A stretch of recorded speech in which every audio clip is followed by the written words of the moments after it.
កុំឃើញខ្ញុំចាប់ឆ្កឹះអញ្ចឹងកុំឆ្ងល់ថាខ្ញុំកំពុងតែធ្វើអីអញ្ចឹងនេះខ្ញុំកំពុងតែឆ្កឹះគ្រាប់គីវីដើម្បីយកមកបណ្ដុះអញ្ចឹងខ្ញុំលាងទឹកវាឲ្យស្អាតហើយខ្ញុំចាប់គ្រាប់វាម្ដងមួយគ្រាប់តមួយគ្រាប់ចេញដើម្បីកុំឲ្យវាមានជាសាច់របស់គីវីនឹងជាប់ជាមួយដែលធ្វើឲ្យ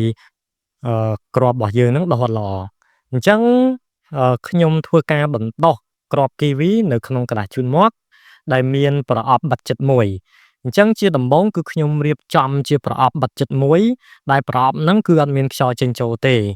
ហើយបន្ទាប់មកគឺខ្ញុំធ្វើការបាញ់ទឹកនៅលើក្រដាសជូតមាត់ដែលខ្ញុំបានរៀបចំនៅក្នុងប្រអប់មួយហ្នឹងបន្ទាប់ពីខ្ញុំបានបាញ់ទឹករួចហើយគឺខ្ញុំធ្វើការឆ្កឹះគ្រាប់គីវីហ្នឹង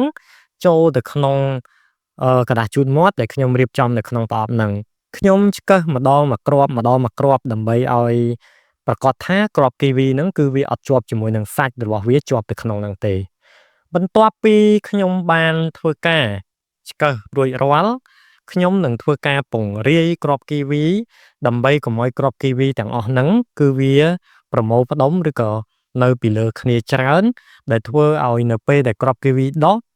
វានឹងមិនសូវដុះល្អហើយយើងពិបាកក្នុងការយកទៅបណ្ដុះនៅខាងក្រៅបន្តទៅទៀតអញ្ចឹងបន្ទាប់ពីខ្ញុំធ្វើការពង្រាយរួចរាល់ហើយគឺខ្ញុំធ្វើការបាញ់ទឹកពីលើម្តងទៀតដើម្បីឲ្យគ្រាប់គីវីរបស់យើងហ្នឹងគឺមានសំណើមបន្ទាប់មកគឺខ្ញុំនឹងធ្វើការដាក់ក្រដាសជូតមាត់ហើយយើងបាញ់ពីលើដើម្បីឲ្យវាមានសំណើមពីមួយជាន់ទៅមួយជាន់លុះត្រាតែបាត់គ្រាប់គីវីនឹងតែម្ដងអញ្ចឹងគឺយើងធ្វើការបាញ់ទឹកពីមួយជាន់ទៅមួយជាន់ប៉ុន្តែគឺយើងកុំបាញ់ឲ្យវាសើមពេកដើម្បីកុំឲ្យគ្រាប់គីវីខូចគុណភាពអញ្ចឹងបន្ទាប់ពីយើងបាញ់ហើយគឺយើងគ្របហើយគឺយើងទុកមកលើទៅវានឹងដុះហើយអញ្ចឹងអរគុណ